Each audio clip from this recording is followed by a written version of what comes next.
silent through the night. What a thrill.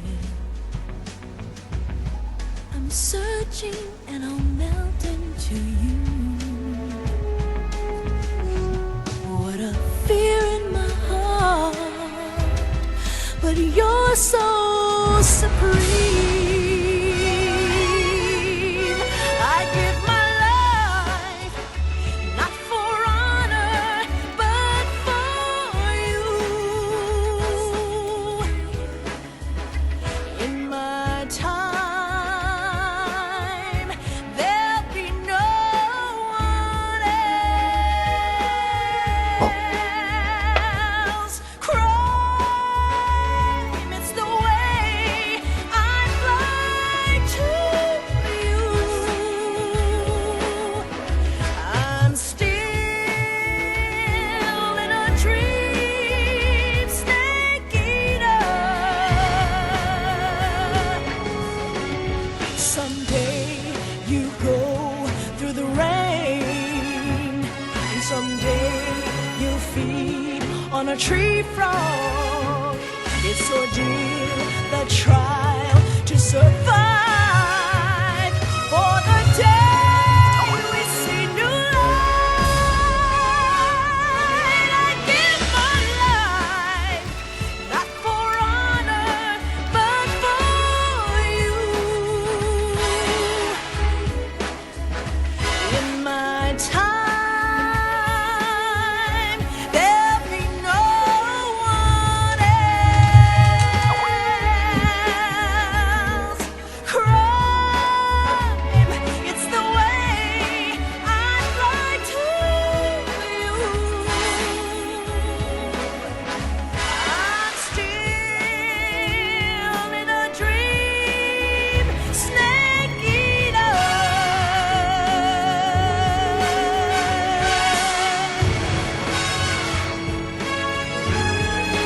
I'm still in a dream, snake eater.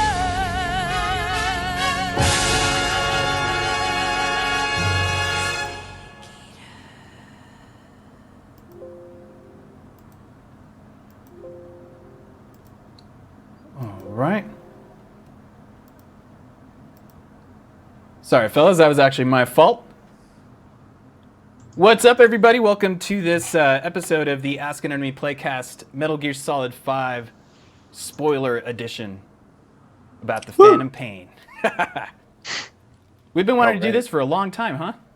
Yes. Quite a while, too long. actually. Yeah. So, everybody, this is Taylor Beagley.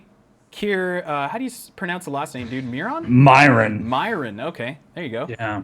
And special last-minute guest, Mr. Brett Cutler here, who actually did the Bloodborne video with me not too long ago. Or actually, it Hey, everybody. so yeah, guys, go ahead and introduce yourselves real quick. Talk about your projects and stuff, what you guys have been doing. Let's go ahead and start with Mr. Taylor Beagley here. Thank you. Yeah. So I am with Galvanic Games. We just released Gargamoth on Steam about 2 weeks ago. Little local multiplayer fighting game. Check it out. I just finished Metal Gear Solid 5 about maybe about 3 weeks ago. I think when I first met JC and Kier, I was about 10 hours in, and they were like, "Just don't even talk. Just go home and play. Just leave. Just go." So I went back to the hotel while we were at PAX, and I think I put about 5 hours in while we were sitting around the living room. Wait, at the hotel while you were at PAX? Yeah, so we got back that night, late, shit. and so CJ's in bed, Pat's in bed, and I fired up the laptop and cranked out about 5 hours worth of story right there. Nice, man. Hell yeah. All right, yeah, Kier. I'll go into some of that in a bit right there, Taylor. But Kier, go ahead and introduce yourself, man. Hi, my name is Kier Myron. I program on Darkest Dungeon. Darkest Dungeon is a game you can get on Steam currently on Windows and Mac, soon on Linux, and a little bit later for PS4 and Vita. I finished Metal Gear in December. Well, I got the second ending, and then I watched the rest of it on YouTube because I just couldn't. I didn't want to have it spoiled. and I thought 2 endings was enough. So, yeah, and we met at that Mexican restaurant after PAX South. Right. Yeah, so Taylor, and Kier here, we had dinner there. Like, I met you guys. It was you guys, all the Galvanic dudes. And we were just having dinner, and that's when, like, Taylor brought up, how did you bring up Metal Gear anyway, man? I think we were just talking about games we're playing, and I said I just started Metal Gear Solid 5, Right. and you and Kier both had this look of like, dude. Right. And then also we have Brett here. Brett, go Hey, ahead and guys. introduce yourself, man. I'm a game designer. I was working at 17-bit. Worked a lot on Galaxy, which just became free on PlayStation Plus. Yep. So, Woo. seen a lot of neat comments, people playing the game for the first time. It's also available on Steam. You guys should buy it. Hell yeah. Yeah. How much is it on Steam right now? I think it's 20. Is it? Don't quote me. No, yeah, I think. The computer will tell me. Right. That also might change based on your country. Yeah. Huh. Yeah, it's in the US. It's 20. But Okay. it's totally worth the endless amounts of space Robotech shooting action. Yeah, and they still haven't added that arcade mode, right? To the The PS4 version. right. I am not sure. I know Colin just moved back to Seattle, Mm-hmm. working on new cutscenes for the game. There's a lot of cool stuff coming down the pipeline. Nice. Okay. Oh, Space warps and black holes and all that stuff. right. These days, I'm working on secret indie projects. Aren't we all, man? Yeah.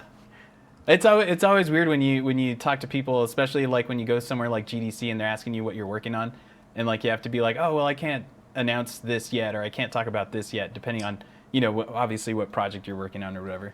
NDAs. Well, it's like man. different levels of access, right? Right. Like, you guys, sure, but maybe in a more private setting. Yeah, absolutely. Yeah. All right. I was super excited for Metal Gear Solid 5 from about 3 weeks before it came out. Like, for me, it always goes, it's been a couple of years, and I think, man, that was kind of really stupid. And then I get sucked back in right before it, Right. and I care deeply. Like, Oh hell yeah. yeah. Do we want to talk about the whatever the prequel Metal Gear Solid 5 thing was? Yeah. Ground Zeroes? Ground Zeroes. Yeah. Ground Zeroes, yeah. That's a huge part that goes into this, man. But yeah, so like just a real quick like history thing on this and how we decided to do this was that night at dinner at PAX South. I remember how Taylor was bringing up, like we did Metal Gear, and then all of a sudden, I've been wanting to have this discussion with someone for so long, but not that many of my friends here in town actually like play Metal Gear, So when I heard that Taylor had started Metal Gear and you hadn't finished it, man, it was so tough to not just like start talking with you about stuff. So it's kind of like how Brett was saying. Honestly, what got me back into it was Ground Zeroes also. Like after Metal Gear Solid 4, I did the same thing where I was like, it felt like it was so much, right? Because I think Kojima really did think he was gonna, that was gonna be his final Metal Gear. So that's why I think he tried to pack so much into it that by that point you're just kind of like, all right, yeah, I guess this is it. Like I'm done. That was kind of dumb. This is like over the top, and you just have to like kind of, I guess, digest it all or something. Yeah. So was Ground Zero sold that as like a prequel, sort of like what GT5 did with like the Gran Turismo prologue on the PS3? Yeah. Was it okay? So it was never meant to be part of the game. It was always meant to be a prequel, or No, do you it guys actually- I think so. No, it actually Okay. was supposed to be one big, huge game. Okay. Yeah, it was supposed to be one like complete thing. The only thing was, and this I guess is up for debate, but depending on how you see the whole Konami thing. Like they were taking so long to finish the game. Like I think Kojima's like reasoning was that he wanted to give players a way to get into the game, kind of like sooner than just having to wait for the full game to come out. Right. So like I don't know if that was more of a business decision. Like Kojima, I think wanted to give that part out for free, and then it was just like obviously what was it when it came out, man? Wasn't it like $30 on next gen and $20 on current gen or something like that. Yeah, I think something like that. Well, I Yeah. remember Phantom Pain wasn't necessarily confirmed to Metal Gear when Ground Zeroes came out because they had that whole fake developer thing. Right. The, We'll the get flaming into that because that's a huge part of this. and the flaming But- whale. Yeah. It did feel a lot like the Gran Turismo pre-spec thing that they had on PS3. Yeah. Well, in terms of was that what? called? Prologue? Yeah. Yeah, Yeah, when it was the Gran Turismo GT5 5 prologue. Yeah. Yeah, and when GT5 was like 3 years late, it was good that they had something on the PS3. Right. So it kind So of felt I- this way too. Like I think I picked up GZ when it was on sale for like $4.99. Oh, geez. Because I had just waited and to me I thought like $29.99 for what was essentially a demo, and from what I heard in like local circles, Right. seemed kind of crazy to me. But under $5 it becomes like the impulse, like of course I'll try it. So Right. like I nabbed it, pulled it down. And it was also nice to have like that kind of like teaser when the mechanics are so different than all the other Metal Gears. Absolutely.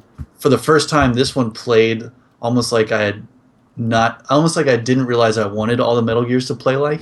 Right. Well, so that actually goes into like what I was telling you, Taylor, that night at dinner when I told you that the only thing I wanted to tell you was that once you finished the game, you would never want to play it again. Even though it was the best playing, like, I think without question, this is the best playing Metal Gear Solid, right, guys? Like, do we all agree on that? definitely. I agree on that one, yeah. Yeah. Like how it feels to choke a dude out. Yeah, everything, dude. Like, Oh, choking yeah. a dude out, like, just switching your weapons, like, So do you remember back on like Metal Gear Solid 3, you had to like right trigger, push triangle down, but don't push triangle down all the way, because if you push down all the way, you'll instantly shoot. Like, oh, just super, super uncomfortable mechanics. Yeah. And you're like actively throwing away paradigms that you already had in shooters, which was like left trigger to aim, right trigger to shoot. Right. And now you finally bring it in. It's like, thank you. I can play this game smoothly and properly all the way through, and I'm not stuttering over the controls for the first 5 hours. Right. and- Even Metal Gear Solid 4 felt like that too. Yeah. Where just learning how to crouch and roll, it's so, and the way they explain it is so long and self-indulgent. And you're like, wait, why do I need to spend half an hour learning how to do things that are simple in other games, because every other game does it the same way? Right. Yeah, well, so, I mean, that's the thing, though, is you guys know Ryan Payton, right? I don't think so. Yeah, he was the lead, well, not lead, but he was basically He was the a guy producer, who... right? Yeah, exactly. The guy who helped basically, like, Americanize Metal Gear Solid 4. Because you guys are familiar with how, like, Japanese games, for the most part, they're hardly ever... The camera controls are horrible because... from what I've understood, is the game design in Japan is very tailored towards Japanese players, which get motion sickness when they have control of the camera. So that's why Metal Gear. Interesting. Yeah, that's why Metal Gear. Well, aside from like a ton of the other Japanese type games like Final Fantasy, whatever, never had first person type controls. Like if they had camera controls, that's why they were always just fucking broken. Because like most players. So was it like Metal Gear Solid 2 Subsistence that brought the... 3. Yeah, the version That's of 3 where 3. it's behind Okay, the... Metal Gear Solid 3 Subsistence let you play with the free floating camera for the first time. Yeah. Yeah. So I don't know if I would- actually... Go ahead. I was just going to say, I don't know if I would put the camera thing down. Like, I've heard a bunch of different weird stories that contradict each other on Japanese design movements. But there are so many weird things, like how long it took them to adopt analog movement. When you've got, like, other counterexamples, like Mario Sunshine goes into full analog camera control, and it just feels very idiosyncratic, kind of across the board. Right. Did So you guys play Metal Gear Solid Twin Snakes for GameCube? Yes. Oh, yeah. Yes. So that was really interesting because if you play them in contrast, there are certain things that you're not supposed to be able to do in Metal Gear Solid that once I can play in first person kind of breaks a few things. Like, CJ and I were just talking about this the other day. The boss fight with Revolver Ocelot is no longer this kind of super tense hidden element where you're trying to run around the post from him. You can just post up behind a wall and stare right at him and shoot him in the face. Yeah, the because security cameras, they yeah. changed the camera, but they did nothing to change the gameplay itself. Yeah. I think I it's tough. I don't know how much direction they got from from home base Konami because, like, you can shoot security cameras. Game's totally different, but at a certain point they start armoring the security cameras. So like Oh, they were aware of it, but they didn't know how much. It's that sort of thing when you allow a new player power, like how much do you lock it down because it's breaking the game? Right. I think versus letting people play around with it. You're still talking about Twin Snakes, right? Yeah, And yeah. what they did to that? Okay. Yeah, I never noticed the weird. cameras in there. I mean, it's kind of crazy that they re-released 3 with new controls in the PS2 era. Like, they basically did a Game of the Year edition very shortly afterwards, in which they added that control Right. scheme that I guess Resident Evil would have been out by then. Like 4, like Resident Evil 4 would have been out by then, which probably would have prompted them to do that.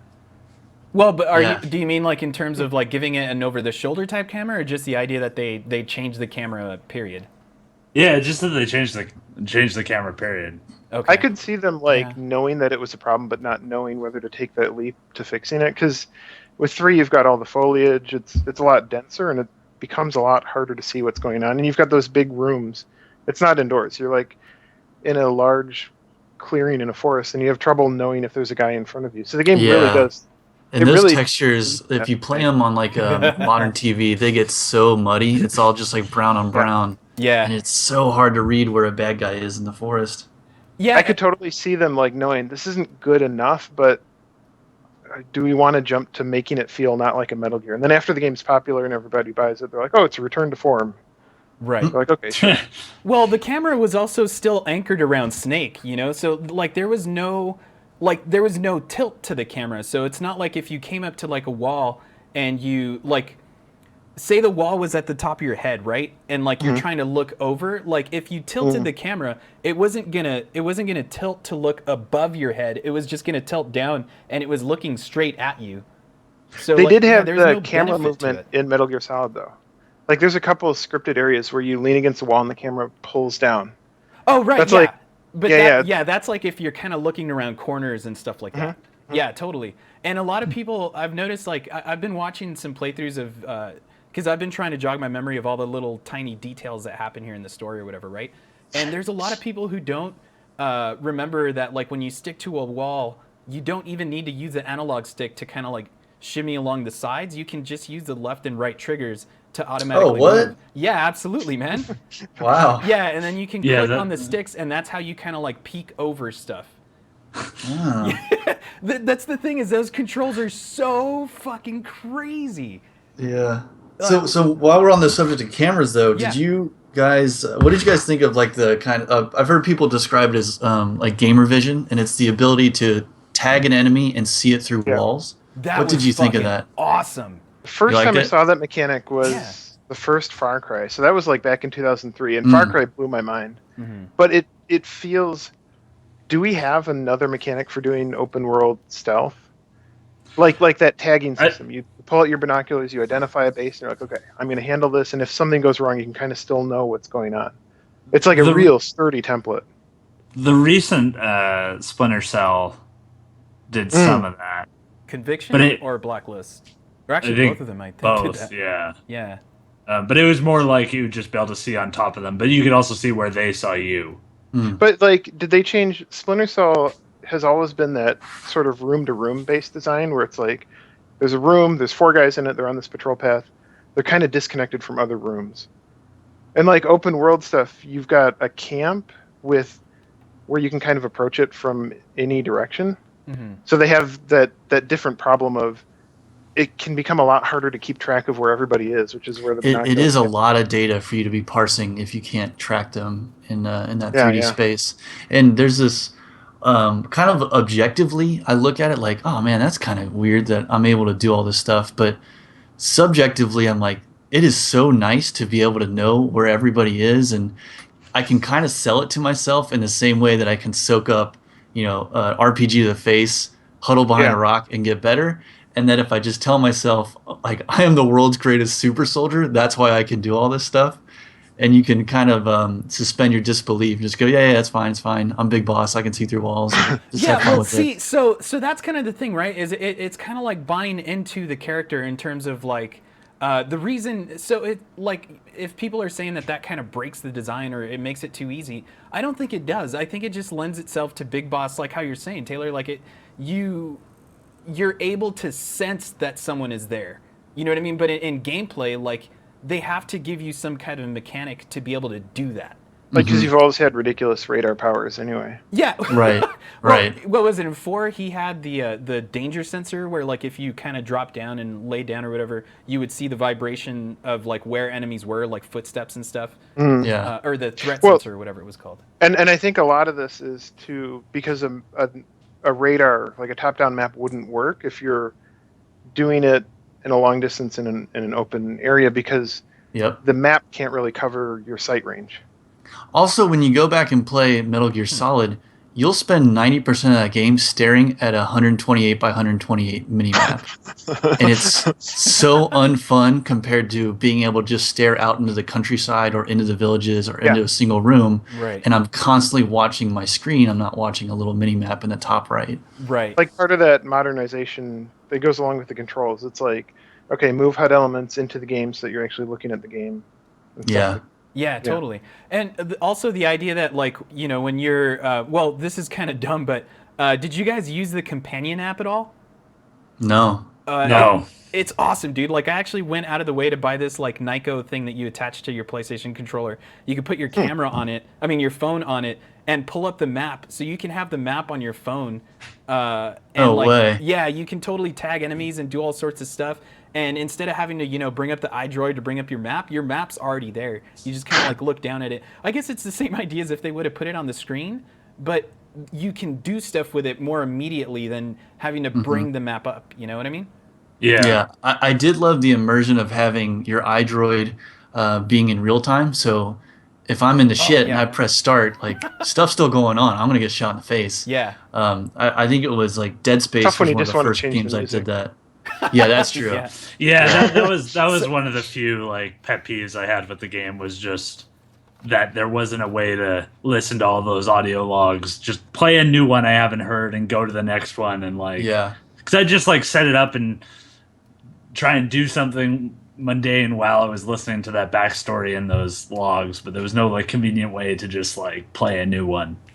Oh, yeah. Well, do you mean like make a specific playlist, or just because you can play them all? You can just hit play all and it'll just go through them. Yeah, like a specific playlist. I Yeah, guess like what just I'm after. only some of them. Yeah, because you Like can it'll only run play to the end all of of a one category. type. exactly, yeah, because those Yeah. Code Talker tapes. Fuck. Jesus, man, like. It's weird because it's like it does kind of mess with the flow. Like you're like, oh, I have time while I'm driving, I'll set that up, and then you get into something and you start paying attention to that and you stop listening to the tape, and then you have to start the tape again. Right. But it's not like it's worse than pausing to listen to a codec conversation that lasts 5-10 minutes. Yeah, that's Right. that's a good point. Yeah. Well, did you guys not go out of your way to just like sit there and listen to the tape without having to do anything? Because that's what I did. I was like, fuck this. I'm not going to be distracted, because obviously the story to me is the biggest, most important part. So I just like listened to every. I guess I had the patience to maybe.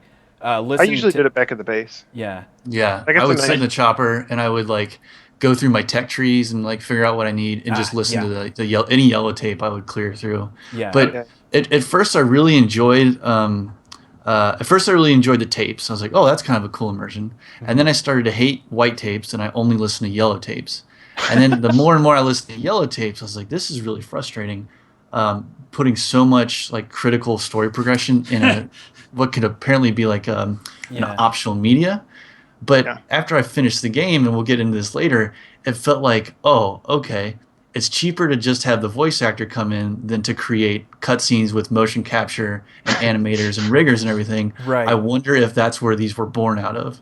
And then I felt kind of cheated by the cassette So do you tapes. think like, Yeah. because there's always been that feeling that the codec conversations are optional. You can Right. play through and get the critical cutscenes, but then there's, 3/4 is underwater in these codecs. Yeah. And so does it feel different in that the post first ending game takes place exclusively in codecs? Even then it's not exclusively in codecs.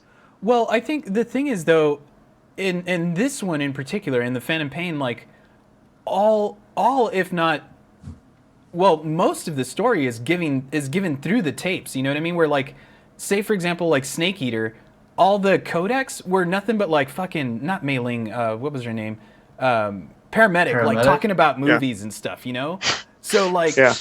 I mean, I listened to it. I thought it was interesting, whatever. But yeah, for most people who don't have the patience for that, like that stuff is like, yeah, I could just skip right through it, and The that's fine. codex, So, like- the codex in those games are more flavor, and then the cutscenes serve as the story progression. Right. Sure. I could buy that. I mean, like the direction of the cutscenes did change significantly in 5. Just the way that they work and the amount of time that they spend on talking heads. Right. Do you think it is something that had to do with just like a cost measure because of the whole Konami thing? Like that's what happened? It's really hard to say. I Right. mean, but they spent like 5 years on it, right? I'd say longer than that, man, because Because it was supposed to launch pretty, like, I don't know, it was supposed to be pretty solid in the last gen launch. I don't know, but Yeah. like, I feel like as a cinematics director, they made a conscious choice to go for more cinematics. Right. I don't think that they really pulled it off that well. We can talk about that later, but yeah, there's definitely much less. We need to stand here and watch 2 people talk for 20 minutes. yeah, Yeah, which I liked because being able to just listen to those codecs while I do training or while I do upgrades. Like I would try and exclusively do my upgrades on the helicopter in. Yeah. And then if I couldn't get them done by time, I'd pop on a tape, and then while I was riding my horse to the next quest, try and get more backstory, like just trying to like accelerate this whole process. But I think the tapes also offer a little bit of like, you can just have a tape that's one person explaining the backstory or something about this other person and not have to frame that in a way where it makes sense. Like it wouldn't make sense for somebody to walk in and then explain to you why like something about quiet.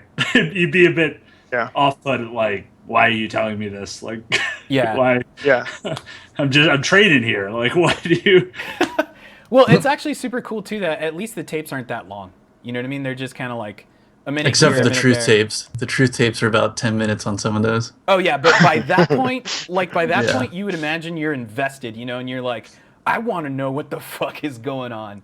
You know, by that point, you're gonna have. It still feels kind of cheap though that Yeah. So I'm doing like air quotes. I finished the game, Right. and then you unlock these truth tapes, and there's a couple of them. If we can get into some minor spoilers, maybe like between pause and zero, and it's like, okay, that tape was never intended to be sent to me personally as Big Boss. Right. How was there any sort of recording device in that area? And then how did it end up in my hands? And it just felt kind of cheap. Like, oh yeah, that's right. This is how that got resolved. Listen to this tape. Right. And I didn't love it in the moment, and I still don't. But think they I love don't. it. They don't bother to justify why you get it. Like if they have to do it cinematic, they have to come up with a reason for the people to be in the same room. Well, did you guys do any of those pause, like the missions where you go find your soldiers from like ground zeros? I didn't. So can you get those tapes before the first ending of the game? Because I only realized you could get those after the first ending. And I was like, I could have been pause stuff this whole time. Exactly. Wait, I don't care about the pause stuff. Yeah. Well, that's the interesting part is because like the pause thing is a very like, I wouldn't say it's a big part of the story, but it's a big part of the early part of the game, and that's why I'm surprised that they did it in a sense where you you could basically just throw that whole thing away anyway. Like there was no. Did you guys do any of those? I didn't get a single pause cutscene or anything in Metal Gear 5. You have to find a door in the med station that opens. Yeah. Like out of the 30 doors that don't open. Well, And So yeah. like one more thing I'm not going to do in that game. Yeah, Exactly, I have no exactly. idea what you're talking about. Okay, so do you guys want me to kind of spoil that part for you? Yeah. Okay, I'm 'cause it's- fine. Yeah. Yeah, this is like a spoiler, but it's not like massive. It's just so what happens is like Brett was saying, you go around and you do these. There's side missions, and from what I understand, Brett, you can't actually do them from before the first ending, because when you get that first ending in the credits, you see Paz's name, and you don't. If you didn't see any of that, you don't see Paz at all. So you're wondering the whole time, like, why is Paz in the credits? I didn't see her for anything. You know what I mean? I have no idea because I found her by just randomly walking into a door on my med base, and Wait, so Okay. you find actual pause? Yeah. So Yeah. what happens? you What just you walk do? into a room, and then he goes, "Oh, my head hurts," and you see pause. Yeah. So it's not real? It's like a hallucination or something?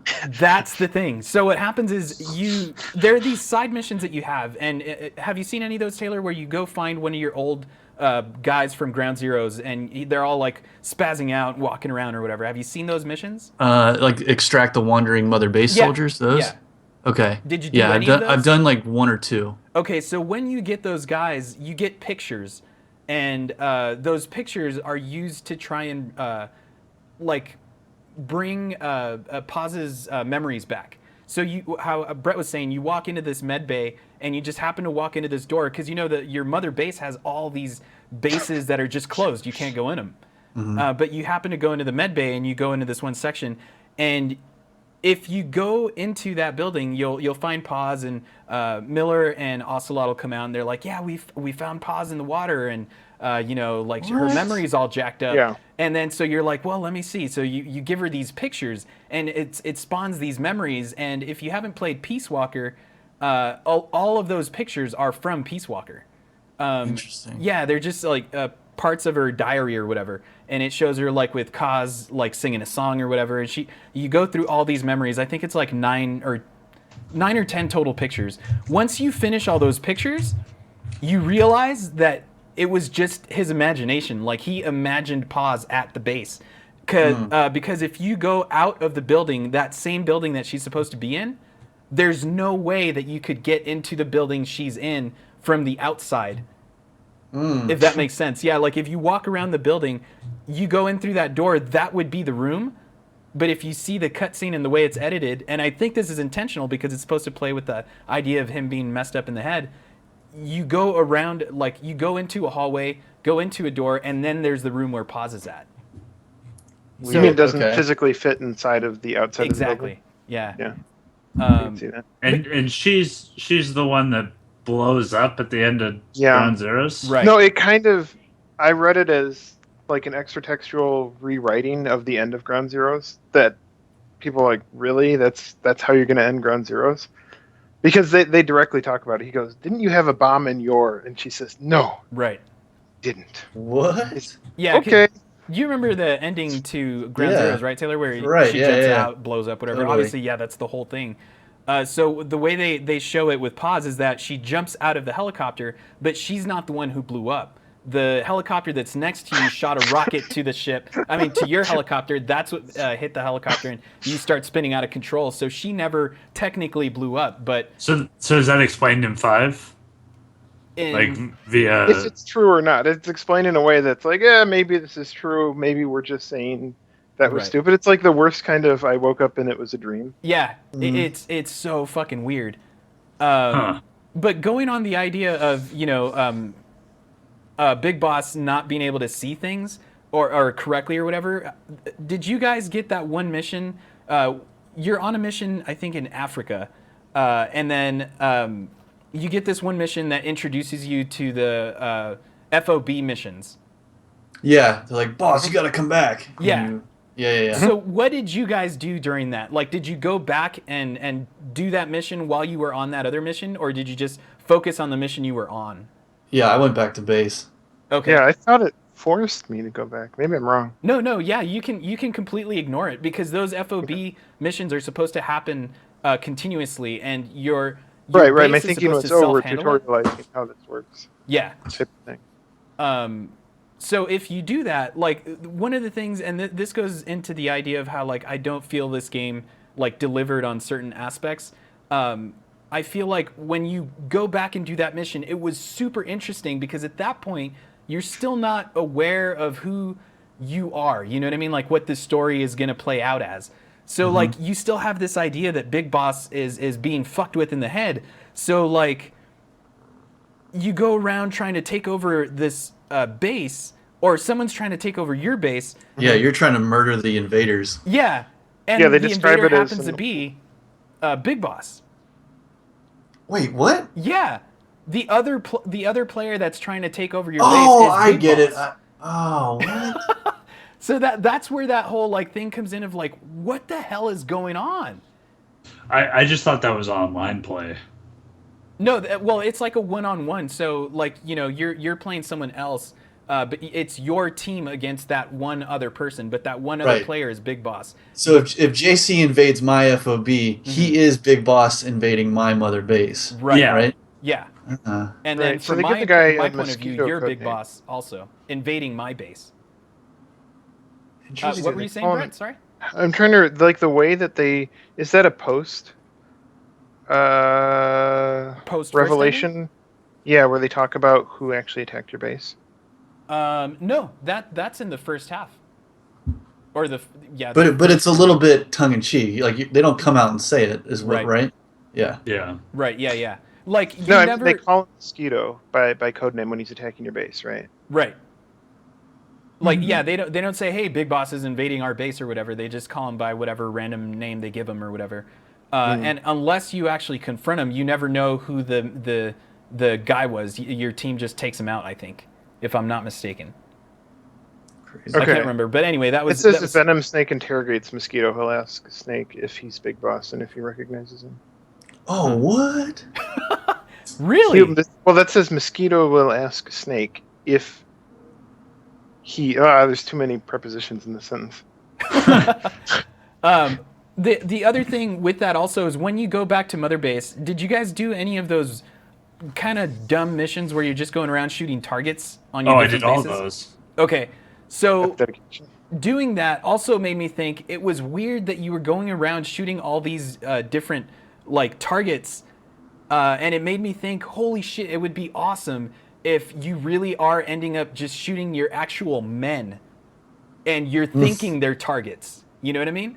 But that never happened. It was just like it really was just a stupid target practice type thing, and that was so disappointing because I felt it was something they totally could have done and made the whole point of him being fucked in the head sort of more interesting, you know? So what does that speak to? Like we're talking about him being mentally messed up. What does that speak to for you for what the game means and what you the player are doing means? In terms of just like Because it's not like Snake is crazy. Like no, they yeah. mean something, you know. Well, so what do you guys think of the very beginning? Like from the very beginning where you create your character? Yeah. Like So That's almost the strongest hint that something's wrong. oh fuck So, but here's what happens, and like the way I interpreted it and got to experience it, kind of made me instantly write it off. So, you do the avatar creator, right? So you make your dude.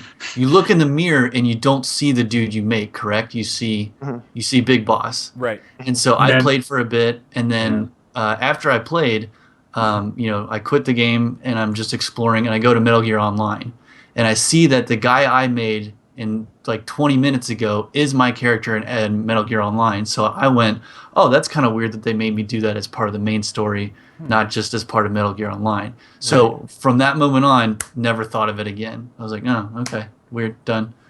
Yeah, I assumed it was some sort of like weird game flow thing where they're like, we need to give you an avatar right now because you might invade somebody else's game or you might do co-op or something. Holy crap. Okay. Like, Yeah, I I never had a thought that it might have anything to do with story. Being someone else.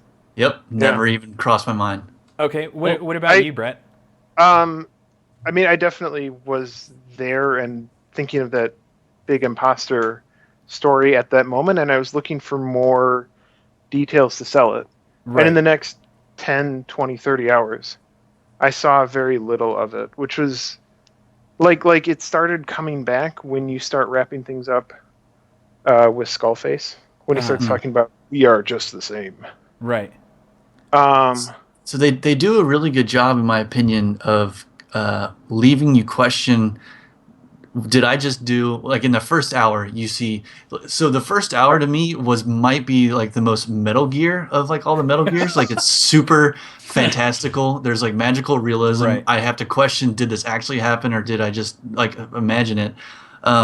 So to play as, I think I'm Jack. I think I'm Big Boss. And to have some guy go, you don't know who I am, I'm you. I kind of just took that metaphorically, like, oh, maybe I've been in a coma for 20 years, so that's the part of me that's already woken up, and he's guiding me, getting my muscles back, that kind of thing. Right. And they also sell it in the actions. Is it Ishmael that he plays, Mm-hmm. or is it okay? So Ishmael does some relatively fantastical things. Like he walks down that hallway, you think you see him get gunned down, only to pull you into the room. He tosses the mag into the corner and dives off out of nowhere. He saves you with the ambulance and then disappears out of the ambulance. And so you're easily able to tell yourself, oh, that's just, it's a metaphor. He wasn't actually there. That's my guardian angel kind of thing. Yeah, perhaps. Yeah. But then if, moving on, once you realize, like, spoiler, if you're still here and you haven't left, you should leave now. Like, once you realize that is Big Boss, like, oh, well, he was able to do all that because he is the legendary soldier. It's not a stretch for me to think that he could, toss a mag down the stairs and evade all these peons, that kind of thing. Right.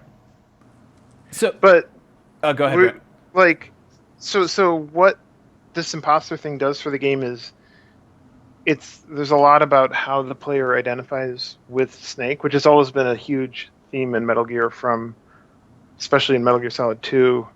There's a ton of it in 4 as well, but it's surprising to me how few opportunities they take to, like, pull it up and strengthen it. There's that really nice bit when you find the computer with the voice clips on it that Huey's messing around with. I don't remember that. Yeah, what is that?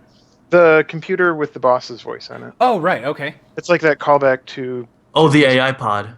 Yeah.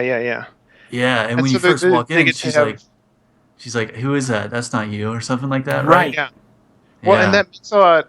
it plays better in 5 than it does in the earlier game, because now in 5 there's a lot of... okay, you've already talked about how this doesn't really count as boss, but it kind of feels like her to people around her. Maybe it has power to change the world because people want to believe that it's like her. Right. Mm-hmm. So you're kind of inhabiting that role, like, because people want to believe that you're Big Boss, because you, the player, want to believe that it's kind of working and it's kind of going, and you're assuming those parts, but they're not pushing on it very hard, Right. Well, so let's go ahead and go into this, because I think this is the part of the discussion that I wanted to have with people who've actually finished it also. And I think the email I sent you, Taylor, where I started describing, like, the ending and how, like, how I felt that it cheapened it cheapened the game, and how I told you that you'll never want to go back and play it again. And my defense was that because you're not Big Boss. You know what I mean? You're not, the whole game you're playing, you're thinking you're Big Boss. You get to the end and you find out you're just some fucking generic ass medic. But at the same time, you're not, though. You were still doing so much badass stuff. Like, you were Big Boss. Like, he believed it. He went through the hypnotherapy and all that stuff. And Ocelot was in it 100%. And for the player, for the first 50 hours, it's indiscernible, whether you are or not, and you don't have any idea. But you're able to pull off all these awesome things that only Big Boss could do. Right. Yeah, I saw it a little differently, and I don't know that I wouldn't replay the game just because I don't care to. Like, that wouldn't stop me from playing the game because you're not actually a Big Boss. Wow. Okay. Yeah. Seriously, because, like, I start up the game every time. I'm like, I'm gonna jump back into this, and I look at him and I'm like, fuck you. You're not Big Boss. I just can't, dude. I can't do it. Do you think so that, I take you didn't like Metal Gear Solid 2? No. So this is the thing, though. With Metal Gear Solid 2, the change in character, I feel, served. Well, okay. I was going to say it served a bigger purpose, but actually that email I sent you guys, did you guys read any of that? The translation that... The Famitsu? Yes, the thing that Yano basically translated his thing about the ending. That was that newer article where he talks a lot about Moby Dick and stuff? Yes. Okay. So that... I felt like that... go ahead, Brett. I was going to say that I got annoyed the way that he talked about... his interpretation of Moby Dick felt very shallow. Mm-hmm. How so? And in explaining the themes of Moby Dick, I should pull out a quote, but he connected him too much, or the way that characters were placed into roles in Moby Dick, the way that your helicopter's named Pequod, and the way that they switched Huey from being the Ishmael character to you. Uh-huh. Um, Are you saying in Wait, terms of Kojima's purpose or the Famitsu translation? the description by this producer in Okay. there's like the producer's interpretation of Kojima's interpretation of Moby Dick that were kind of Okay. Okay. so yeah. It still started to hammer home like, oh, man, he's not understanding Moby Dick very well. This is tough. Right. Okay, well then, so let's go into this then. Let's see here, because Kier, I want to get into this with you, man, because and obviously get Brett and Taylor's interpretation of it also, because this was awesome, dude. Taylor, that night that you took off after dinner, right?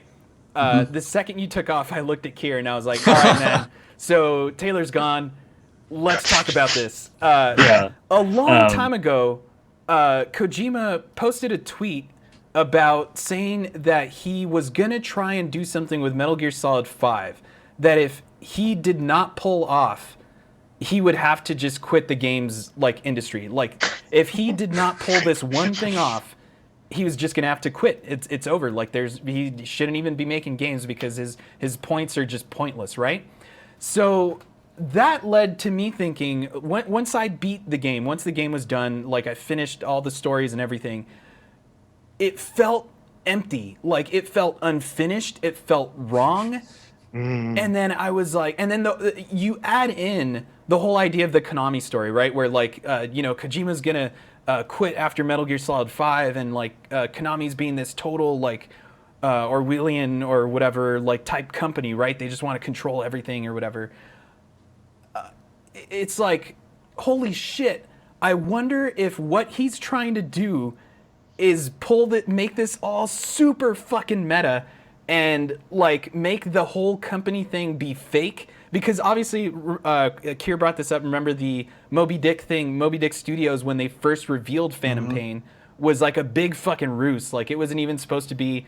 They were trying to make the Phantom Pain be like if it was going to be like this game that had nothing to do with Metal Gear Solid 5. But obviously, people figured that out right away. Because the guy had a mullet and an eye patch, so Right. it was. But you know what? The weird part is, dude, I had friends at work who had no familiarity with Metal Gear whatsoever. Tell me, like the day after the Game Awards, when they saw that trailer, they're like, we saw this trailer for this game called Phantom Pain. It looks fucking cool. I didn't see the awards, so I didn't see what that was. But then I started, almost immediately, I went into my feeds and stuff and started reading about Phantom Pain. I was like, wait, what the fuck? What's this? And I instantly started catching on to stuff and like started thinking also about Metal Gear stuff. And then, someone on like NeoGAF or something posted how the empty slots in Phantom Pains actually spelled out Metal Gear Solid 5. Mm-hmm. And that was fucking there's awesome. a bunch of breakdowns of that trailer Right. of like all the references to Metal Gear Solid 5. And I mean, you could even look at like not having not Nolan North. Having the guy from 24 voice Snake, like that almost is a clue that it's not actually the right Snake and it's a different guy who's not a clone this time. Right. Because a lot of times the snakes are clones of each other. Right. But so the idea that Kier and I were throwing around was that this whole thing, even up until right now, is still fake. He's not even really making a game with Sony. Like, what I was going to throw, man. yeah, I don't know. I know. So I'll believe it when that new game is not Metal Gear or does not somehow feel so Metal Gear that people take it as canon. Because I would not be that surprised if they had another, like whatever his new game is, he looks like Snake, and it's just vague enough that it's actually the telling of what Big Boss actually did, and then he rewrites the entire narrative from 5 onward. Right. I mean, like, the plot of every Metal Gear Solid has been, I am done making Metal Gear Solid. Please let me stop making Metal Gear Solid. Right. So I would not be surprised if he is done with Metal Gear Solid. But it doesn't work for Konami. Right. Well, that's more obviously just because he's no longer with Konami, right? So he can't make Metal Gear Solid 5 But or any Metal Gear Solid at all. There's a huge amount of anger and loathing that goes into especially 2 and 4 and the relationship with the fans and how he's still forced to make Metal Gear games. We can start digging into this, but I think also like the way that Konami relationship ended up happening, there's probably a lot of it was bad for years, right? And so wouldn't it be nice while you're working in the dungeon at Konami to think about starting your own company? Maybe you'll live in Sweden or whatever, call yourself Joachim, and make completely different games. Right. Like I could see that being very motivated. Just, hey, I need to do a weird PR stunt. What if we're a different game company? Well, but that's the thing. So I was going to throw this at you guys and see what you thought of. Like, obviously, I think this is a really over-the-top, stupid thing to think of. But it's so Kojima that he might, like an ounce of me thinks that he might still be trying to pull this off and like trick everybody. Because, oh man, yeah, I was thinking, imagine I'm not going to Sony- hold my breath. Well, so imagine Sony being Cypher and Kojima is Big Boss. Because, and then Konami is Miller. But like that requires the world to be as stupid as the world of Metal Gear. Dude, the world is pretty fucking stupid, man. Okay. I mean, man. no game I've ever remembered has had this much like hoopla around announcements, trailers, like hearing about drama. Like most times you don't even ever get to hear about drama about a game, and they're never allowed to say anything. Except for this one, they're allowed to talk about like people becoming janitors and like all sorts of crazy stuff, and then Konami's never going to make a video game again. So do you think Kojima locked Igarashi in the closet and like had him run a Kickstarter to make a Castlevania game? That's what I'm talking about. When you start thinking about it like in like real terms, of course it doesn't make sense because like. Yeah, Dude, what you're talking about is the Patriots and the flow and control of information in the modern age. Dude, like you're talking about real life Patriots. Yeah, because I mean, think about it, dude. Like, if Kojima was really Big Boss, like he left to leave whoever is gonna, because obviously Konami was like, yeah, we're still gonna do Metal Gear. You know what I mean? So like, yeah, fuck you. You're gonna be this shit ass medic shit character. You know, but like Kojima's off actually doing his own thing, which is what people really want to know what's going on. You know, like people want to know what Big Boss is doing, not what this Phantom guy is doing, you know? But like, okay. So I think that fits with like, so the story, the Metal Gear Solid story is always some way, like the main character is always trying to find some way to do, this is my last mission and then I'm done killing people or whatever. Right, like at the end of Metal Gear Solid, he can ride off on a snowmobile with Huey, and they can lay in front of a fire forever, or whatever. Yeah. At the end of 4 is all about, can we find some way to kill Snake, like physically kill him? Should have done that. Should have just killed him off there. I think I was telling Kier and JC when we were having dinner that night. I read somewhere, and maybe this is all hullabaloo and it's not real, but it sounds incredible. The alternate ending? But the desired ending for Metal Gear Solid 4 was for Emmerich and Snake to be tried and executed by the American government for treason. And that's it. It's over. Yeah. Like, these guys committed war crimes against the United States. They're dead men. Game over. Roll credits. That was confirmed, dude. Kojima actually did want to do that. Oh, that's so wild. Yeah. That's so wild. But that makes sense as I see so much of this through the prism of him reacting to what he has to do for corporate and what he has to do for his like slavish fans. Right. Mm-hmm. Like so much of 4 is all these people telling Snake they need him. You have to do it.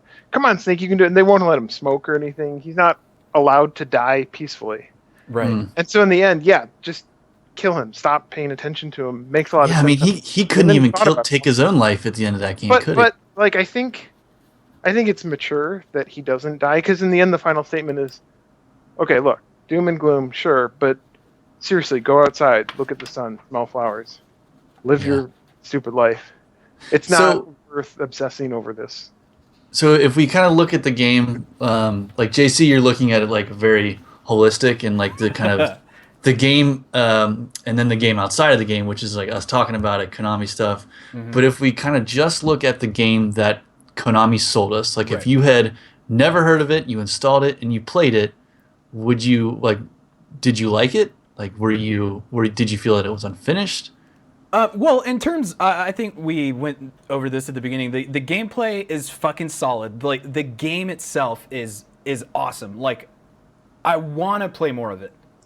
Yeah. But knowing the story, like being into the story, I can't comment in terms of like if I didn't know anything about it and just put it in, right? Because I'm invested in that story, so that's where I feel empty. Yeah. Like, So to me, there were some glaring flaws in that. I absolutely loved the loop, like the core loop of specking out my dude, flying out to the desert, doing some cool shit, and coming back and reaping the rewards. That feels so good. But there was some incredibly poor pacing problems, I thought, especially towards what like is perceived to be endgame, where like I even had to message you that one day, like, dude, I don't understand. I don't have any yellow missions. I have no yellow side ops. How do I get this next thing to trigger? right. If I have to ask that, I feel like there's a problem, right? Right. I think in a story-driven game, which Metal Gear Solid has been for the past 20 years now, I should never have to be like asking myself or the internet, how do I trigger the next cutscene? Right. You think that was not interpreting players' feelings properly? Like, I've always felt that the first ending to 5 is like the canonical ending, and that's where they expected most people to stop. Okay, so I then- might be a little confused. Can we clarify, like, what is the first ending? What's the Like second ending? mission 27 or whatever, you fight Skullface dies. Okay, yeah, you blow Skullface away, and yeah. Yeah, and then that's when they bring Sahelanthropus in, right? Yeah, they carry it to your base. And that's the end of chapter 1 or chapter? Yes. Okay. Yeah. Yeah, that's the end of chapter 1. See, that and then feels what's like considered- they expect people to be happy and walk away. You And then think what's so? And considered then the there's like second? Yeah. there's Well, like tiers of obsessive Metal Gear Solid fan where they start wringing you dry, and they're like, is this really what you want to do? But I think that's where they also anticipated a lot of the online play being a big component of what people would spend their time doing. Well, I want to get into the total stealth extreme missions, but Kira, I think you were going to say something first. Yeah, I mean, I really find the endings of the 3 of them from Metal Gear Solid 5 very interesting. Like that first ending, because I knew that everybody was mad at the ending, but I was able to hide from spoilers. So I knew going into it, everybody was pissed. And if you finish that boss fight, which is the only, like, the most Metal Gear, like, that's the part where you fight a Metal Gear and not run away, like what a lot of those games have. And then you finish, and they show you this highlight reel. Oh, yeah. All Yeah. this stuff that's way cooler than anything you've experienced so far. Right. And the idea that... Because I thought that's where it ended. So I thought that he filmed a trailer for the game that was never going to be made, and that they stuck that as a big, like, flip off to Konami. So the first, like, I was like, wow, that, and honestly, I think that's a great place to end if you're playing the game, is to just stop there and go, man, we're never going to get to see the cool ending that he wanted to do, man. Yeah. He just Right. got shut down. And, I and think So I I feel thought when you hit the ending of at that part, there's so little stuff that you actually did in terms of like narrative compared to even like Metal Gear Solid 1. So if you get 2 hours, go back and play Metal Gear Solid, just the first 2 hours, and it is a goddamn rocket ship that you strap yourself onto. Yeah. And you will do more in the first 2 hours of that game than I did in 20 hours in Metal Gear Solid 5 But like, in terms of narrative. Oh, okay, Yeah, yeah. So you're not knocking the game itself. You're No, just the loop way is the fantastic. story. I Yeah, want okay. that loop forever. Yeah. But the way that the story and just stuff kind of progresses Right. is so slow and dry in my it's tough opinion. because I think it's pushing against your expectations of what Metal Gear should be like. Yeah, that's And fair. I think it's trying Yeah. to build this message of you are doing Metal Gear. Like, we're finally at the point where we can move a lot of that stuff out of cutscenes. You can just take down helicopters, tanks come in, and you can evade them, or you can place landmines. Like, all of that stuff is what they had to do with cutscenes, and it feels so good to do it. And so much of the story is about you becoming complicit in these war crimes and in all of these actions that turn Big Boss into a villain without you necessarily realizing it because you think you're a hero. Yeah, well, so that's the part that bothers me, and that's what I'm talking about, Taylor. Where like trying to go back and play it, right? Like, in terms of playing it, yeah, it's gonna be fucking awesome. I'm still gonna go into these bases. I'm still gonna, like, trank these dudes. I'm gonna have Quiet, like, help me just take out the team while I'm trying to insert myself and find, like, whatever the fuck, right? Like, that's awesome. But the thing is, you're not Big Boss. So all the stuff that happens after that first ending, that is probably the coolest fucking shit. Like, where you go kill your men and they're fucking saluting you, dude. And you're taking them fucking down, you know? And they're like, they're letting you, and they're just, you know, like, we'd rather be killed by you, Big Boss, than let this, like, English strain fucking take us out, you know? Like, that stuff becomes meaningless when you find out that you're not Big Boss. Because, so that's the idea of what Konami or Kojima wanted to do with the game, is make you understand why Big Boss became a villain. You know what I mean? Like, why he became a bad guy. None of that happens because you don't play as Big Boss. You never see that happen.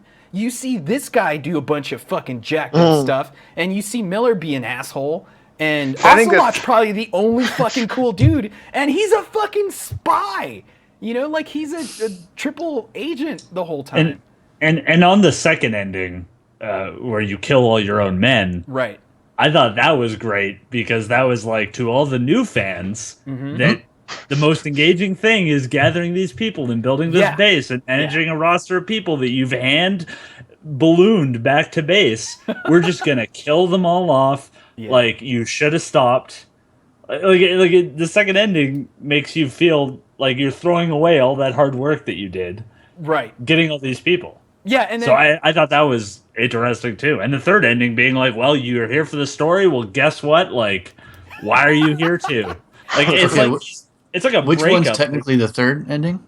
That's where you find out that it's not Big Boss, because you finished another like bunch when you of do the truth mission, missions. right? Is that what is the quiet? Yeah, is the quiet mission 50? What one or what? What's the quiet mission where she speaks for the first time? I want to say that's 40. Second time. 42. Okay. 42. So like 47. It doesn't even matter. There's like you do like a side ops, like mission 150 or something 46. Like that. Okay, and then after that, it takes you right into the quiet. Okay, is that technically an ending, or are people just calling that like? No, that's honestly, if I'm not mistaken, dude, that's a side op. I don't even think that is an actual. So it's a side op that turns into a real mission. Right. It's one of those yellow side ops, right? Yeah, and then like the ending of that side op doesn't even let you stop. It just goes right into title card mission 46. Yeah, that kind of thing.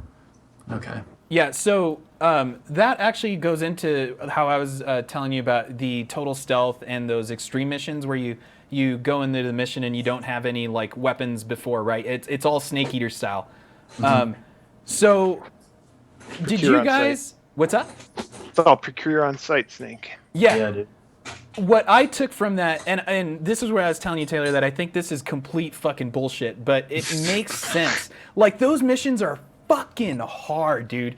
And then you have to fight Sahelanthropus again on Extreme, which is, the game is not built for that. You know what I mean? It's not built for you to like dodge out of the way of like these missiles that you're being shot at. The game is not meant to be this like over the top action game. So those missions are nothing but frustrating. But if you think about it in terms of what he's trying to show, is that he's trying to show you are Big Boss. You're trying to, if you can handle these missions, you're fucking Big Boss. You know what I mean? Mm-hmm. Like, did you guys get that at all, or were you just like, this is? I didn't even do them. I felt kind of, it felt weird to me that I'm still getting yellow missions, but now they're asking me like, oh, if you want to replay these, you can. Yeah. I thought that was goofy, and it felt like artificial filler. Right. And yeah, I haven't even done one yet to this day. Okay. I looked up and saw like, oh, you have to do these missions again, and they're way harder than you've already done. To see this video at the end, I just cut out the middleman and just watched the video. Just go to YouTube. Well, so that's the thing, though, dude. Is when you beat those missions, you get nothing for it.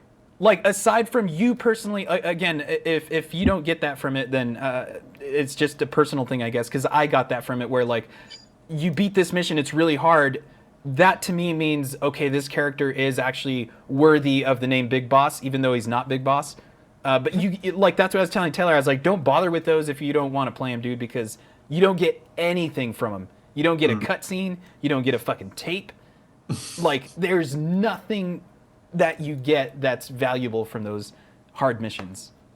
I think that matters though. Like, they totally knew that people could look up the missions. Mm-hmm. So it means, like you said, it means something if you are willing Right. to stick it through. And they don't want to do it as just keep playing this longer. They need to do ridiculous skill check at the same time. Right.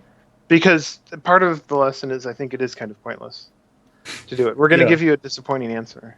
For the last missions? Yeah. Oh, okay, yeah. I think so. Like, the demands get harder and more repetitive, and the rewards get smaller at the same time. Like, it's the Right. opposite of how you would normally do that. Right. And I think it's because they want you to know that it doesn't, like, so much. You can get all of that your first time through the game. You know, they're just kind of repeating, and they're kind of bringing the scales down. The farther and the more invested you are in it, Mm-hmm. the more they're going to crush your dreams of being Big Boss, Yeah. right? Yeah. Like, it's though I found one interesting. Well, I guess I misread it, but at the time when they were explaining, like, okay, Big Boss, you're not Big Boss yet. That who you are is still a villain in some of the Metal Gear games, right? Am I Wait, correct are in you saying asking, that? or are you... Yeah, like, I'm not sure about that. Like, Yeah, in terms of this character? yeah, Yeah, so this Phantom Big Boss is supposed to be the Big Boss that Snake fights in the first Metal Gear. Not Metal Gear Solid, the first Metal Gear, the MSX games. okay. Yeah. And then So, the other one is the one that you fight in 2. yeah, the real Big Boss is the one you fight in 2, according to the ending of this story. Like, Yeah. There's an interesting thing where if you play the original Metal Gear, the MSX game, you actually, there's a section towards the end where the mission starts with Big Boss commanding you through, right? He's your commanding officer throughout the whole fucking level, or the whole game. But at the very end, there's actually a part where the radio transmission stops and it comes from someone else and it says, "Hey, Snake, this is the real Big Boss.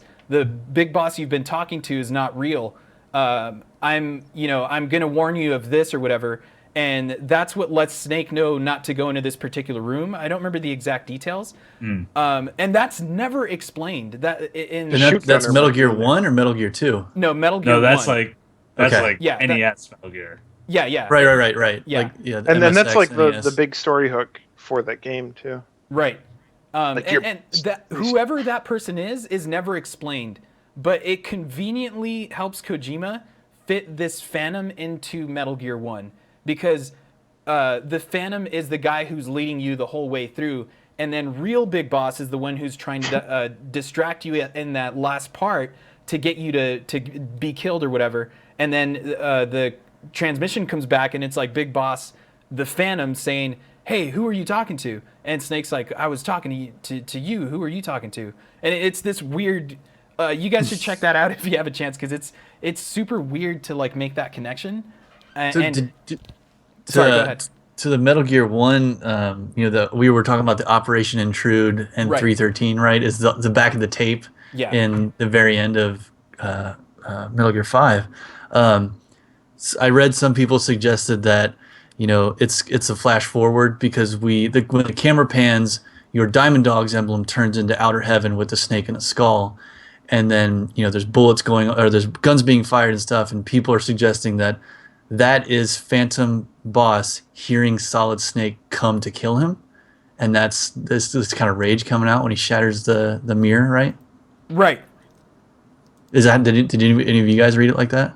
Yeah, well, but so the thing is, if you go back and you start the game again, like say from the very beginning, like if you just started a new game, you'll notice that at the very beginning, it says "just another day in Outer Heaven," and then that's where he grabs the tape player, and when he starts to play it is when Big Boss the Phantom wakes up from the coma. So you can take it as he's being told at that moment the story of what he's doing, and the gameplay that you're doing throughout the rest of the time until you get to that point in the game is him being told this whole story. And that's when he's told, "Oh, what? I'm not Big Boss?"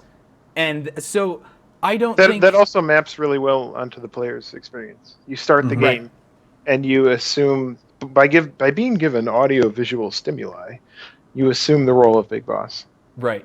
and he needs to break the spell. Like I don't think he's succeeded on you, JC. You're not Big Boss.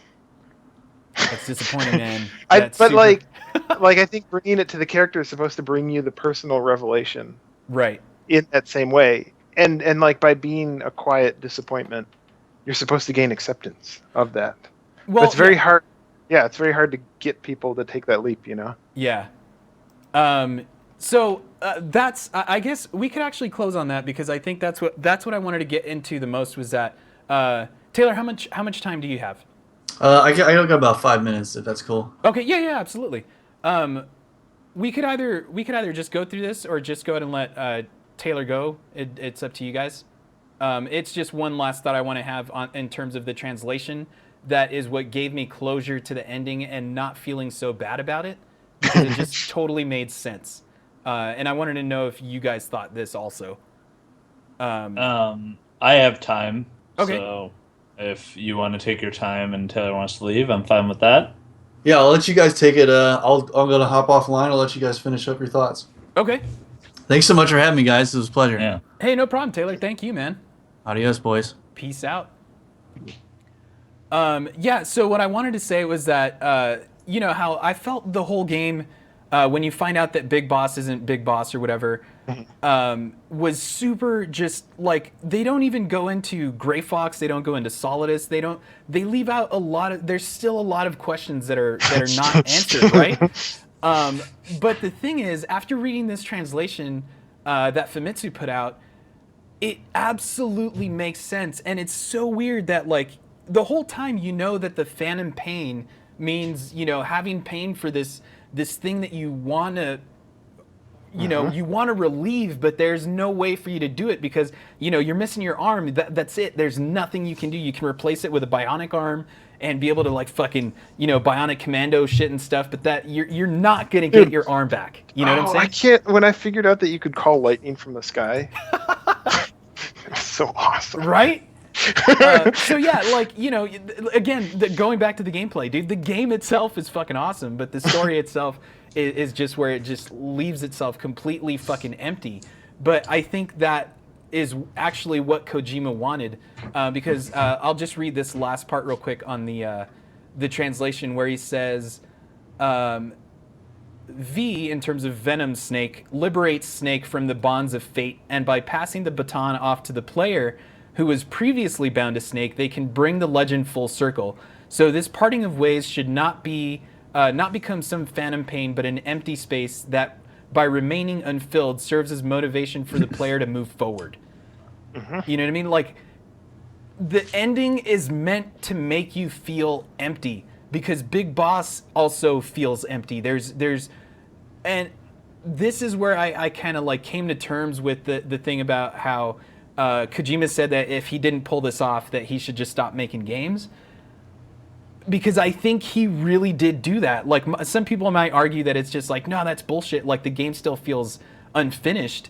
But he really did make you feel empty at the end of the game. Like, you don't feel fulfilled. You want to know what the hell happened, you know? So, like, I read that as you feel empty as that you can't close the loop of where Snake/Big Boss goes. Right. Like, you've had this big, long Metal Gear game. It's the best playing Metal Gear game, and then it's like, well, this isn't Big Boss. Yeah. And then you have to ask, does that matter? Right. Like, right. we've gone through this whole timeline. We've filled in nearly all the holes. Yeah. What more is there? And I still want more. But why do I want more? Because I've been getting more. Yeah. You know. Yeah. Also, like, would it have even mattered? Because, like, Big Boss shows up. Like, is just him transforming into a villain is the question you want answered? Like, well, like, because he has to end up as the bad guy in 2, right? Or 1. Yeah. 1. Yeah. Well, yeah, 1 and 2, pretty much. Yeah. Like, he has to end up as the bad guy. So you know how this all plays out. Right. Ultimately. So...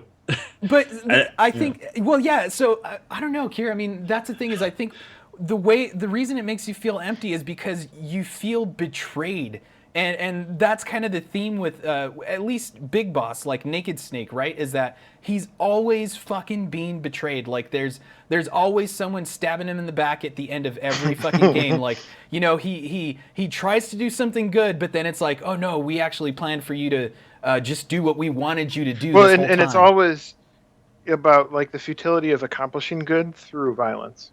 Right. You know, Yeah. So I mean, I don't like even, that's the only tool Snake ever has, and that's why he always feels so impotent. He's drawn in the stories as impotent in a lot of ways too, yeah. because he can't fundamentally change the way the world works, especially when you get into the 2 and 4 plotline. There's a lot of we can change how the world. Actually, it's always been like that, but Yeah. he never can because he's just perpetuating it. And I think they actually 5 does it really well because it manages to bring in the side of running an army in a way that they never really like. Before, you're just a single hero, and it's harder to cast that as like the leader of a movement. And here, for me, the shattering moment was when you find Code Talker, and he's like, "Oh, I'll tell you how the disease works." And like right there, when I first found him, I'm like, "Wait, okay, so it's language based." So then I look in my roster, and I realize that all the people who have the virus are from like this one country. They're from this one country in Africa that I've been abducting people from. Right. And then I have to put them all in quarantine because they might infect the white Russians. And I'm like, okay, I need to ethnically separate my people. Right. Only because I've been abducting them in the first place. I have to keep my people from sharing culture with each other. Right. In my mercenary army that just kind of rampages across, Africa and Afghanistan. Yeah. And that's that moment when you're complicit in the dull bureaucracy of being a warlord, and you're like, oh, okay, I totally get it now. What did you think of that, Kier? What did you think of when you had to micromanage like who you had to segregate and stuff like that? I mean, I had a really hard time doing it, and I didn't get it. Like I didn't know what language I needed to do. So I was basically quarantining everybody right in the middle of a mission until it told me everything was fine. Like I had a really poor. I mean, I also like didn't find D-Dog. So like there's. Oh wow! There's, really? Like sad. I only found him as a puppy after the game, and I tranked him a bunch and tried to get him to like Pokemon up, but It's like the saddest story I've ever heard. Yeah. Yeah, so like I don't know. I've had some like I really enjoyed playing the game, but there were some things like the D-Dog not showing up for me until the very, very, very end. Like post killing post the first ending. Yeah. I got him. And I'm like, well, I don't need you. And he never actually showed up. So did you ever get to level up D-Dog to the point where he was actually useful? No, I pretty much just use Quiet. I just use Quiet Yeah. on Scout. And then Silence, Trank, Quiet. And then that's pretty much how I played all of the game. Do you think it was a mistake to make Quiet as powerful as she is? I don't think so, dude, because I think like Quiet isn't helpful if you're indoors. And granted, obviously there aren't that many indoor levels, but it's also. Do you think she's overpowered? Definitely. Really? Yeah, I think it trivializes a lot of stuff. I don't mind it because I think 5 is basically post balance. Mm-hmm. Like it's the first game where it's the first Metal Gear. Metal Gear's always had tons of weird guns and cool toys that I've always felt terrible about using because the game's always about don't kill people unnecessarily. Right. And like we're finally in a setting, in a framework where your character, it makes sense to just use guns sometimes. And so much of the game is just I'm going to limit myself in some way to try it like this. Right. So playing around with that variety, like they didn't really fix it in a balanced sense, except for those procure on-site missions. But I think they did a pretty good job of hinting that you should just be switching up your game as much as possible to see a bunch of weird stuff happen. Yeah, because so I think what they did to kind of balance that was that, if you're always having Quiet, like fucking headshot everybody, then the dudes are going to end up having helmets, you know what I mean? And then if you I don't start think using... that was like I appreciate the attempt. I don't think it really worked. Yeah, I like it though. I like knowing that the world cares about what you're doing though. Right. What'd you think And they about did that in Chris? other ways too, like with the if you used sleeping gas, they'd have smoke Yeah. grenades, and Right. if you went to nighttime, they'd get flashlights and stuff like that. But I never really found the game that hard outside of the select story missions. Right. Yeah.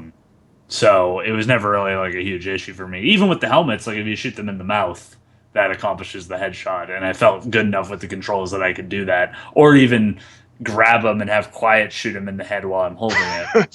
So Did you ever do the grenade skip with Quiet? I did to take out a few helicopters, but even then it was like, yeah, I mean it's It's like quiet. Shoot. I mean this. that's one of the more interesting parts of the game is just like how you have the ability to run with a box, jump, and slide down a hill and have Right. like different physics, or shoot down a power line and electrocute somebody, or make a poop noise in a outhouse to make them not think that you're there, Right. and then you have the monologue with Skullface. Like it's just like the imbalance there in like the game does so many things that a lot of games don't, and Right. and aren't even expressed to the player as an option to do. Like there's all this weird gameplay polish and all this metagame and stuff like that, and then all the stuff that people thought they knew Metal Gear for like hour-long cinematics just weren't in the game. Right. That's so good too. Like that's the only cinematic in any Metal Gear where people shut up because they run out of things to say. In which one? Like that is in the conversation with Skullface. Oh, right. It's so good because they're like, wait, people actually stop talking in Metal Gear cutscene. They're like, yeah, hold on, just listen to the music. It's pretty cool, isn't it? Yeah, and it's the whole fucking song, dude. I think it's I kind know. of like the scene in Snake Eater where you're climbing up the ladder. Yeah. Yeah. But it's like where Snake Eater it was like graceful and unexpected. In this, it's confusing to make a point. I think. Like it's aggressive. It's like why are they going to talk again? What is going on? Right. It's like no, they don't. They know each other. They don't have anything to say. Right. You don't even fight him. I know. Oh, Like, yeah. he's put up as this bad guy that you don't even fight. Yeah, well, so that's what I was saying, Kier, when you mentioned about like the first ending being like that's where they expected people to like finish playing or stop playing the game, right? Like, I don't agree with that because I feel like it feels like if you were to stop there, like there's still more to do. You know what I mean? Like nothing was really answered. You didn't get any satisfaction. Again, maybe that was also a point where you just feel empty. It definitely feels like imbalance. Like you don't understand why it feels so short. Yeah. You have some sort of phantom pain. Yeah. But that whole discussion with Skullface about the theme that he harps on, you and I are exactly the same. Mm. And we both want to create one world where everybody can that theme taken to its extreme means that you don't have to fight him because you are him. So therefore there's no difference. Right. Therefore keep doing your big boss thing. Yeah. Keep abducting soldiers and fighting Metal Gears forever. You're doing the same thing anyway. Man. I mean, it's also like you went through everything and still don't feel satisfied. Yeah. So if you were going to not feel satisfied about a Metal Gear game, do you want to end at the point where you can point the finger directly at Konami and blame them for all the cool stuff you're never going to get to see? Oh, man. Like it would be such a great place to stop. Because why would you? And also the idea that they filmed a whole trailer, like a whole hot take, or like a highlight reel of the second half of the game, That they were never and going to then make. never or whatever. made it. Yeah. Would have been a legendary way to end the. Well, the super cool thing about that is, the Giant Bomb guys actually did a spoiler cast on Metal Gear, and they pointed out a super interesting thing where it would have been awesome because this is the first Metal Gear that's not numbered, like straight up with a number. It's like the V is like the Roman numeral for 5, right? But it also is supposed to stand for V, which is Venom Snake. So like their idea was like, holy shit, it would be so awesome if, I don't know if the Konami thing affected this game in any way whatsoever, but if, for example, he was allowed to complete the game, and this game was not Metal Gear Solid 5. It was actually Metal Gear Solid V, and it was all, this guy's story, the Phantom boss story, and this was just like a big prologue into Big Boss's actual Metal Gear Solid 5. Like, that would have been awesome. But that implies that the opening hospital scene would become a 30-hour game. And I think I would die before I finished that. Like, blood would shoot out my ears. I mean, I feel, yeah. It just feels like they're like, what does Call of Duty do these days? We have to catch up with state-of-the-art cinematic gameplay. And they do it, and they spend who knows how much, $10 million on that? Some ungodly amount of money. And then they're like, wait, this is a terrible idea. Yeah. Let's stop doing this. And look, all better for it. Right. I mean, I feel like Metal Gear Solid 5 addressed the gameplay concerns people would have with the Metal Gear series, like having it play that well and be open world and be this kind of new. I mean, interesting thing of managing your army of heroes in a AAA shooter open world setting. Right. I think he addressed any doubt someone would have in a Metal Gear game because it's not just relying on crazy cinematics. And then he has one of the craziest stories of any of the Metal Gears in there as well that makes you second guess the entire series. I think he set himself off great for whatever comes next. Because if he wanted to do those hour cinematics and the weird robot models that, I don't know. Are you talking about in terms of for his next game? Like, he can make all that crazy stuff from 4. He can shoot a live action... Oh, right. Like, all that skill, I don't think any of those skills are gone. Right. Except now he's proven, especially because so much of it's tied to his name that the gameplay definitely would helps. there. If you're gonna leave your former company in a smoking ruins, it helps if your name has been on your last 5 AAA games. Yeah. It's good if you can get it. Well, yeah, and then they end up taking his name off the fucking games anyway. Which is, again, dude. But in a way, that's like a Streisand effect type of thing. In a way that makes more people know his name. Yeah, I guess. I mean, yeah. I don't know, man. That's just so hard, right? Because you don't know how many of the people that picked up the game had no idea what Metal Gear was anyway, and just they're not gonna understand that Kojima's name was removed from the games, and that in Ground Zeroes, there was actually a real connection to that. Like when you're actually flashing the lights on the names. Did you guys do that in Ground Zeroes? There's a mission. I didn't do it, but I watched it. Yeah, there's that mission where you're flashing the names of the games that are on the walls and stuff, and they go over Metal Gear Acid or whatever, and they're like, oh, I don't know what that is. You know what I mean? But which every is other kind game... of. It's not cool to do to a game that one of your friends. Yeah. Yeah. That's surprising they were able to pull that off, but whatever, man. But he was never going to get to make, if this is all true. Right. Which part of my childhood and nostalgia will die if it actually ends up being not a huge hoax and the best prank played on the industry. But he's never going to get to make another Metal Gear again. Right. Mm-hmm. And he made the best Metal Gear he could, and also made it so they'll probably never make another one again, because wrapping up that story or just considering 5 a throwaway would just be too much to rebound on. But it would be so fucking awesome if that was the case, dude. If it was just See, that's why Metal Gear Solid 2 didn't take. Right? Yeah. That's why 4 didn't take. 4 is he takes you to a buffet and he force feeds you. It's like that bit in Monty Python's Meaning of Life where Mr. Creosote explodes. Right? Yeah. It's like, have it. Just cram it down, and then you explode, and you're like, I never want to play Metal Gear Solid again. And he's like, yes, finally. And then he makes another one.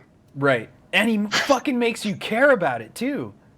Is the crazy fucking part. In a way that's supposed to make you not care about the continuing saga of Big Boss. Yeah. God.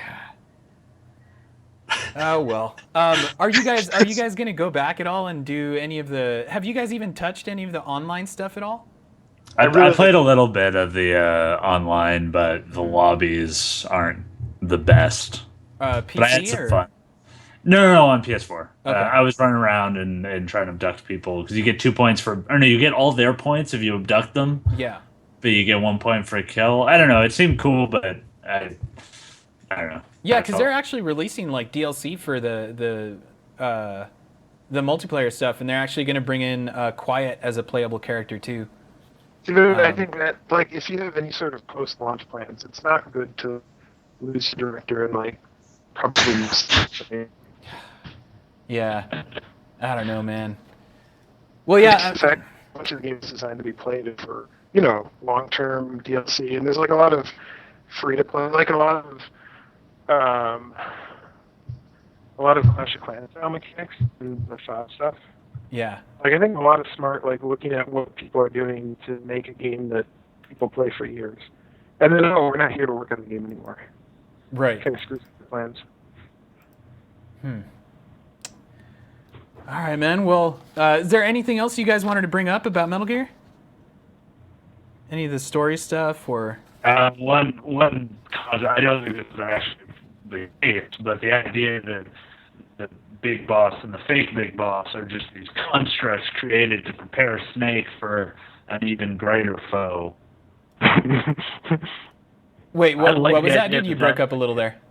That Snake or Big Boss and Fake Big Boss are just these constructs created so they can train an even better hero to be even stronger. I like that concept, but that would just end at 4. So. Oh, right. Well, I mean, that's kind of what Metal Gear Solid 2 is about, right? That was Raiden's whole point also, was that they were trying to create... that's how they were trying to test Raiden to see if he could be the next Snake. And, yeah, that was Sure. fucking terrible. No, but that's that thing. You want to play as Snake. Yeah. It's awesome. And then you play as a player stand-in who's lame and ugly. Right, And but... he gets his clothes ripped off. And he has to run around naked.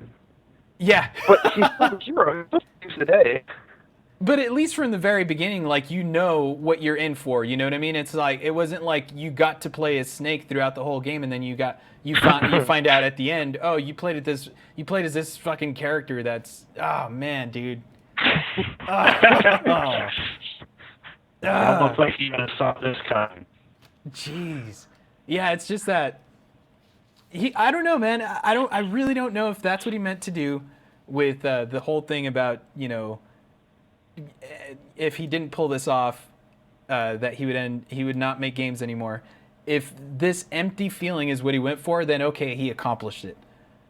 But I really, really believe that this whole thing is just a hoax, and that's gonna be what he needs to pull off. But And I'm just going to keep arguing that means he failed. He did not come you. Therefore, he has failed in his mission. all right, man. He is fission has mailed. The fission is mailed. All right, guys. Well, Yeah. what's up, Kier? It's just it's intentional too. It's not like it has to be that it's not Big Boss. That is the most deliberate. Like it could just be Big Boss and it would be fine. Yeah. Oh man, it would be so fucking rad, dude. But God, could only dream, man. Could only dream. All right, guys. Well, thanks. We'll make Metal Gear games for you forever instead of making whatever he wants to make. The what? But he's still making games. He Yeah. just doesn't make games. He can make new stuff. Yeah, and That's why we're indies, right? We can make whatever we want. yeah, totally. I mean, that's kind of why, I mean, he did make other games. He made like fucking Snatcher and Boktai Nights and all that kind of stuff, or Lunar Nights. But like, as AAA got more and more expensive, he got more and more restricted in being able to do side projects. Right. Like it hasn't been since 2004 that he's made a non-Metal Gear game. So he's been making Metal Gear for 30 years, and the last 10 years exclusive in Metal Gear, and you're like, oh my god. Yeah. I don't know, man. I guess we'll see what he does next, man, because that... What's that? He's a horror game. You think it'll be a horror game? It's better than now. Nothing stopping him from doing it now. Yeah. What do you think here? I think that whatever he makes will be Metal Gear canon. I think whatever you think will link in some way, like you just got on a motorcycle and rode off into the sunset, and it'll just be somehow fit into the canon to the Metal Gear series. That like 5 will be the starting point for whatever comes next, even if it's a horror game. Okay, so your final thought, you think he really is he is gonna do like another Metal Gear? No, it won't be called Metal Gear. I just said whatever he does next will fit canonically with what Big Boss should have did. Like it's kind of like a branch in this timeline. It won't be called Metal Gear, but it'll look like Snake. Like they always look like the same. And if it doesn't, fans will make it so. Yeah. Right? Oh my gosh, they'll turn into fans so fast. Yeah. Oh, man. All right, well, thank you guys for having this conversation with me about Metal Gear Solid 5. Thanks, Jason. Thanks for having us. Yeah, absolutely, man. And did you guys, really quick, did you guys play Firewatch and The Witness? Yeah. Have you finished I them? don't have 100% of The Witness, but I got to the first ending where they showed the highlight reel of everything to come and the second part of The Witness. God damn it, dude. I am a fan of that yet. Although I have friends who work in Firewatch. Oh, okay. All right, well, I'm yeah. trying to do it. I'll try and get some thoughts on from you guys about that kind of stuff. Are you guys going to GDC? Yep. Brett? Okay. No, I'll be here. Ah. I know. I'm sad. All right, man. Well, yeah. Then I guess, Kier, I'll see you at GDC, man. We'll talk up some Witness and Firestorm and stuff like that. Sounds cool. Or Firewatch, Firestorm. That's a totally different game. My heart will be with you. All right. Thanks a lot, Brett. Thanks a lot, Kier. Goodbye. And peace out, fellas. Yeah.